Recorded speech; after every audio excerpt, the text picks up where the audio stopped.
G'day. When you've been doing research for a few years, you will find that things have started to pile up. Things such as books and printouts, but also files on hard drives. Now, when it comes to books, take this one as an example. The Evolution of Grammar by Bybee, Perkins and Pagliuca. As I was going through my bookshelf when I was nearing the end of my time as a PhD student, I found this book. And the question is, where does it come from? It is not a library book, but I cannot for the life of me, and I could not either for the life of me, remember that I had borrowed it from someone. But there it was, and it looked interesting. So I decided to keep it. And the other week I was going through a hard drive and I found a file that was called wgovgaz 1882.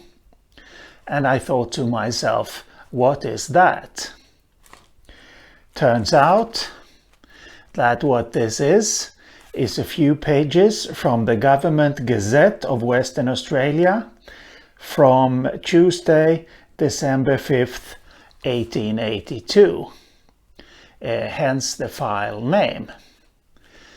And what we have here is a rather lengthy letter to the editor written by this fella. I must say, I'm not sure. Is this Fairbairn? Fairburn? I don't know.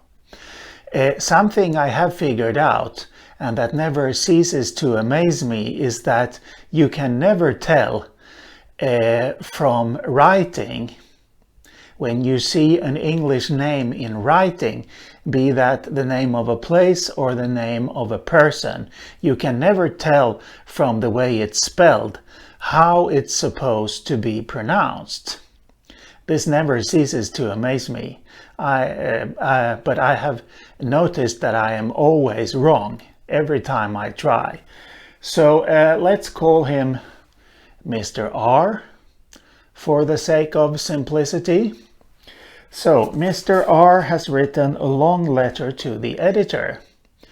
It seems he has been traveling around in frontier Western Australia, and he has written a report. What is the nature of this report? It doesn't say specifically. But after the report was finished, a number of people have written to the editor here of the Government Gazette to complain about this report. So Mr. R writes a lengthy letter in rather posh English to set the record straight, as it were. So, what do we have here? Well, I would say that this gives a good picture of what frontier life in Australia was like in 1882. And that's probably why I have this file and why I have saved it. So we have natives robbing a store. We have natives killing sheep. To quote Mr. R, "In all my inquiries, I invariably asked for the total number of sheep deficient, and then went on to inquire the number dead by various known causes. Many, no doubt, could not be accounted for, but I still see no reason why all such deaths should be charged against the natives." We have the white man Jacob, who is working at a cattle station. He goes off one evening into the bush together with two Aboriginal women. The women return the next day. Jacob doesn't. And his body is later found naturally mummified, which I suppose could happen in the semi-desert there in Western Australia. And the people writing letters to the editor here claim that Jacob must have been murdered by the Aborigines.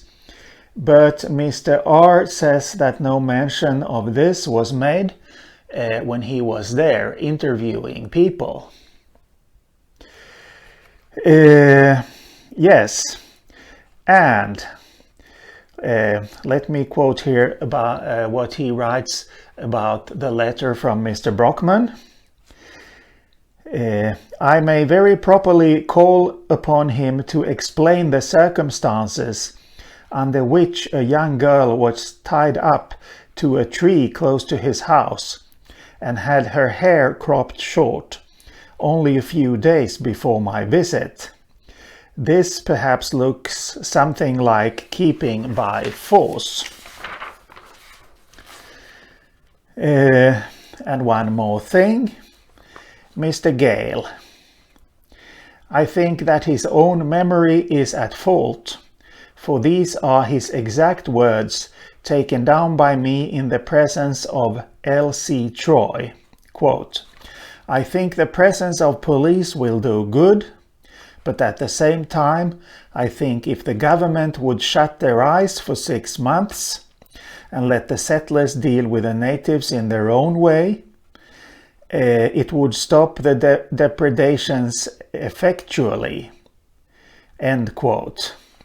I remarked to him that the government would look upon him as a bloodthirsty man for giving such an opinion. Yes, this gives a good picture of what frontier life was like in Western Australia in 1882. And the Aborigines have reason to hold a grudge. That much should be obvious to anyone. But anyway, that's enough for now. See you later.